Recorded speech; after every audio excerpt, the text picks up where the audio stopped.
पिछले 2 सालों से यूक्रेन और रूस के बीच युद्ध जारी है। इस बीच रूस के 2 पड़ोसी देश नेटो में शामिल हो गए हैं, जिसके बाद से अमेरिका और नेटो की सेनाएं सीधे सीधे रूस की सीमा तक पहुंच गई हैं। इसके बाद से रूस बौखलाया हुआ है और इसी बौखलाहट के चलते 13 मार्च को रूसी राष्ट्रपति व्लादिमीर पुतिन ने परमाणु हमले की धमकी दे दी। आपको बता दें कि अमेरिका ने 1945 में जब जापान पर परमाणु हमला किया था, तब पूरी दुनिया को पता चल गया था कि ये कितना खतरनाक है।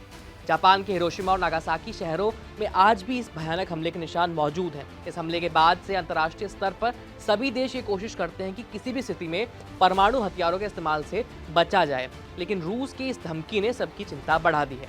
व्लादिमीर पुतिन ने यह धमकी भरा बयान एक सरकारी रूसी टीवी चैनल से बातचीत के दौरान दिया। इस इंटरव्यू में पुतिन ने अमेरिकी राष्ट्रपति जो बाइडेन को एक अनुभवी राजनेता बताया और ये कहा कि वो तनाव बढ़ने के संभावित खतरों को पूरी तरह से समझते हैं। साथ ही पुतिन ने कहा कि उन्हें नहीं लगता कि दुनिया परमाणु युद्ध की ओर बढ़ रही है। इसके बाद पुतिन ने जोर देते हुए कहा कि रूस का परमाणु बल पूरी तरह से तैयार है। अगर रूस की संप्रभुता या स्वतंत्रता को कोई खतरा होता है तो वो परमाणु हथियारों का इस्तेमाल करने से पीछे नहीं हटेगा। बता दें कि फरवरी 2022 से यूक्रेन पर आक्रमण शुरू करने के बाद से रूस ने बार बार परमाणु हथियार का इस्तेमाल करने की धमकी दी है। इसी कड़ी में सबसे हालिया धमकी पिछले महीने पुतिन ने राष्ट्र के नाम अपने संबोधन में दी थी, जब उन्होंने पश्चिम को चेतावनी दी थी कि यूक्रेन के युद्ध में अगर वो भागीदार बनेंगे तो परमाणु युद्ध का खतरा बढ़ जाएगा।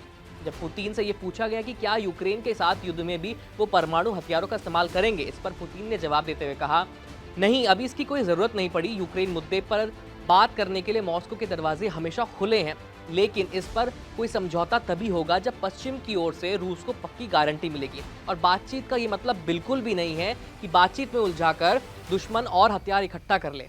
एक गंभीर बातचीत होनी चाहिए जिसमें रूसी संघ के लिए सुरक्षा की गारंटी शामिल हो। लेकिन अगर नेटो के जरिए अमेरिका ऐसी वैसी कोई कार्रवाई करेगा तो रूस परमाणु हमला कर देगा।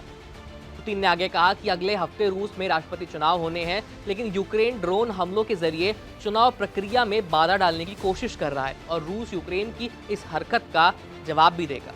परमाणु हथियारों की बात करें तो दुनिया भर में रूस के पास परमाणु हथियारों का सबसे बड़ा जखीरा है, जो सोवियत संघ से उसे विरासत में मिला है। रूस के परमाणु हथियारों पर कंट्रोल राष्ट्रपति पुतिन का है। फेडरेशन ऑफ अमेरिकन साइंटिस्ट के मुताबिक रूस के पास अभी 5,580 परमाणु हथियार हैं। इनमें से 1200 हथियार करीब रिटायर हो चुके हैं, लेकिन वे अभी भी बरकरार हैं। वहीं 4,380 हथियार लंबी दूरी से लेकर सामरिक परमाणु बलों की ओर से तैनाती के लिए तैयार हैं। इस खबर में इतना ही। देखते रहिए एबीपी लाइव। मेरा नाम है आयुष। धन्यवाद।